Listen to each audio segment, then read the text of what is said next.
और विवेक आएगा। और विवेक और विद्या का जब मिलन होता है तो परम पिता परमेश्वर का साक्षात्कार हो जाता है। जिस परमात्मा को हम सुनते हैं वो दर्शन देता है।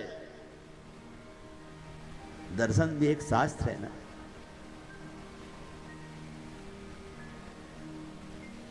तो कहते हैं महाराज,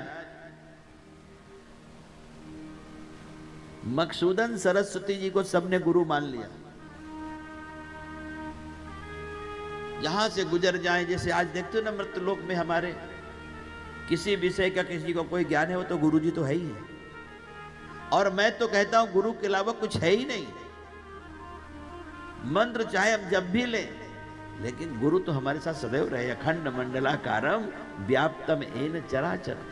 माता भी तो गुरु है, पिता भी तो गुरु है, और तुम स्वयं गुरु हो।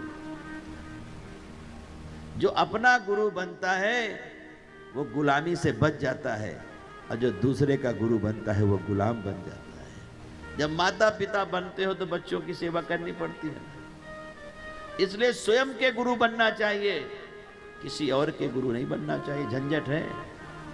चेला बनाना भी माया है, माया का विस्तार होगा, ब्रह्म का विस्तार नहीं होगा। जैसा बेटी बेटा बना करके फंस जाते हैं ना माया से, ऐसे चेलों की भी माया हो। मैं तो अपनी व्यासपीठ में बोलता हूं कि परिवार से छूट जाओगे, रिश्तों से छूट जाओगे, लेकिन जो ये नया रिश्ता बना लिया है ना, इससे कोई नहीं छूटता। और इससे मुक्त भी नहीं हो पाओगे। जब तक शिष्य मुक्त नहीं होगा तब तक गुरु भी मुक्त नहीं होगा, क्योंकि कमिटमेंट किया गया है ईश्वर प्राप्ति के लिए। और जिसमें इतनी ताकतवर भगवान जुड़े हो, छोड़ेंगे क्या? न चेले को छोड़ेंगे न गुरु को छोड़ेंगे।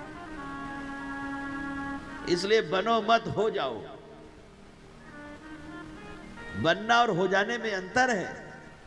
जो बनता है वो बिगड़ सकता है, जो होता है वो तो परमात्मा का ही होता है। हम परमात्मा के हैं, परमात्मा में ही रहेंगे।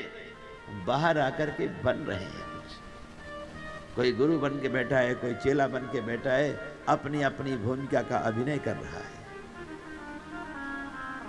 उस अभिनय में अगर वो डूब गया तो पूर्णता का अनुभव करता है, और नहीं डूबा तो अपूर्णता का। जो तुम बने हो, बेटा बेटा बन करके जिए और बाप बाप बन के जिए, आनंद ही आनंद है। और दोनों अपने कर्तव्य का पालन करे, यही गुरु होना है।